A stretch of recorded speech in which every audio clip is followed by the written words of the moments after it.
పొరుగువాని భార్యతో వ్యభిచరించిన వానికి ఆ వ్యభిచారిణికిని మరణశిక్ష విధింపవలెను. అలాగే లేవికాండం 24వ అధ్యాయం 17వ వచనంలో ఎవడైనను ఒకనిని ప్రాణహత్య చేసిన ఎడల వానికి మరణశిక్ష విధింపవలెను. కాబట్టి ఇప్పుడు దావీదుకి ఎన్నిసార్లు మరణశిక్ష విధించాలి? 2 సార్లు వేయాలి. నేను గతంలో చాలా సార్లు ఈ విషయం మీద మాట్లాడా. ఈ దావీదు ఎపిసోడ్ చూసి చాలా మంది గర్వాప్స్ అయ్యారు.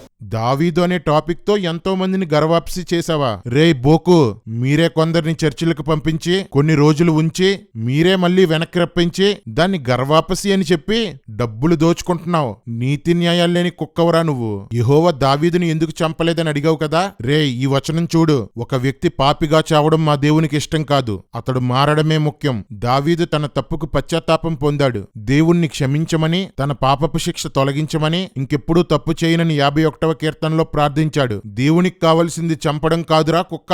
అదే కోరుకుంటే మీ మతోన్మాద పిచ్చి కుక్కల్ని ఎప్పుడో చంపేసేవాడు. మీ మార్పు కోసమే సహిస్తున్నాడు. అయినా ఒక రాజుగా తాను చేయకూడని పని చేసినందుకు దావీదు కొంతకాలం రాజ్యం కోల్పోయి మానసిక క్షోభ అనుభవిస్తూ అడవుల్లో తలదాచుకునేలా శిక్షించాడు. ఇది దేవుని నీతిరా కర్రి కుక్క. ఉరిశిక్ష పడ్డ కొందరు ఖైదీలకి మన కోర్టులు క్షమాభిక్ష పెట్టడం లేదా? నిన్నెవడరా బైబిల్ రత్న అన్నది పోరంబోకు. దావీదు బత్సెబా సంఘటన బట్టి గర్వాపసి చేసావా? నా దేవుని భక్తుడే తప్పు చేశాడు. నీ దేవుళ్లే బోకు పనులు చేశారు కదరా. అందరూ వ్యభిచారులు, తాగుబోతులే. బైబిల్ని వదిలి వెళ్లాలంటే అంతకంటే బెటర్ దాని దగ్గరికి వెళ్ళాలి. నీ బోకు సనాతనం బైబిల్ కంటే గొప్పదనుకుంటున్నావేంట్రా ఎర్రి కుక్క?